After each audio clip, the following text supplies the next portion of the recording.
ഇതെന്താണെന്ന് മനസ്സിലായ? ഇവിടെ ഇതിനെ കർപ്പൂര തുളസി എന്നാണ് പറയുക. മാല കെട്ടാനൊക്കെ എടുക്കാൻ പറ്റും ഇത്. ഇതൊക്കെ വെട്ടിക്കളയാൻ വേണ്ടി ഇറങ്ങിയിരിക്കുകയാണ് ഞാൻ. ഈ ചെടിയെല്ലാം കൂടി മുറ്റത്തേക്ക് ചാഞ്ഞ് കിടക്കുകയാണ്. അതുകൊണ്ടാണ് ഇതൊക്കെ വെട്ടി വൃത്തിയാക്കുന്നത്. കാരണം നമ്മുടെ കുഞ്ഞാപ്പി ഇതിനൊക്കെ ഓടിച്ചാടി നടന്ന് കളിക്കുന്നതല്ലേ. വല്ല പാമ്പോ ചേരേ അങ്ങനെയൊക്കെ ഇതിൻ്റെ അടിയിൽ വന്ന് കിടന്നാലോ എന്ന് വിചാരിച്ചിട്ടാണ്. ഇതുപോലെ ഇങ്ങനെ പൊന്ത കെട്ടി കിടക്കാറില്ല. കാരണം അച്ഛൻ വേഗം വൃത്തിയാക്കും. അച്ഛന് വയ്യാത്തതുകൊണ്ടാണ് ഇതൊക്കെ ഇങ്ങനെ കാട് പിടിച്ച് കിടക്കുന്നത്. പിന്നുള്ളത് അമ്മയാണ്. അമ്മയ്ക്ക് കൈത്തരിപ്പ് കാരണം അത്രയും വയ്യ. രാവിലെ ചെയ്യാൻ നേരം കിട്ടിയില്ല. നട്ടുച്ചയ്ക്കാണ് ഞാനിത് ചെയ്തുകൊണ്ടിരിക്കുന്നത്.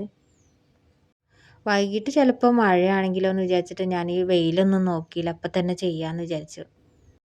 പിന്നെ ഇങ്ങനെ വെറുതെ ഇങ്ങനെ ഇരിക്കുമ്പോൾ വേണ്ടാത്ത ചിന്തകളൊക്കെ ഇങ്ങനെ മനസ്സിൽ കയറി വരും. വല്ലാത്ത വിഷമം.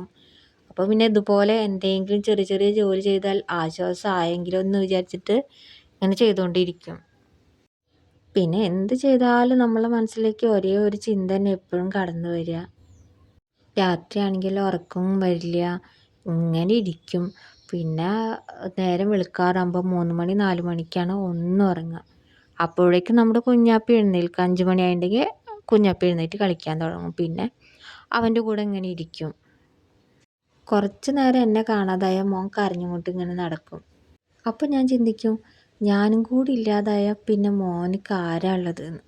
അങ്ങനെ ചിന്തിക്കുന്നത് കൊണ്ടാണ് ഞാൻ ഇപ്പോഴെങ്കിലും ഇങ്ങനെ എഴുന്നേറ്റ് നടക്കുന്നത് തന്നെ. എൻ്റെ വിഷമങ്ങൾ കേട്ടിട്ട് എന്നെ ചേർത്ത് നിർത്താൻ ഇവിടെ കുറച്ച് സഹോദരന്മാരുണ്ട് എന്ന് അറിഞ്ഞതുകൊണ്ടാണ് കേട്ടോ ഞാൻ എൻ്റെ വിഷമങ്ങൾ നിങ്ങളായിട്ട് ഷെയർ ചെയ്യണത്. എൻ്റെ പഴയ വീഡിയോയിൽ ഒരു കമൻറ്റ് കണ്ടിട്ടുണ്ടായിരുന്നു. നീ വിഷമിക്കരുത്, പിന്നെ സ്ട്രോങ് ആവണം എന്നൊക്കെ പറഞ്ഞിട്ടുള്ള കമൻറ്റ് കണ്ടിട്ടുണ്ടായിരുന്നു. നീ സ്ഥിരമായിട്ട് വീഡിയോ ഇടണം, ഞങ്ങൾ കാണും എന്നൊക്കെ പറഞ്ഞിട്ട്.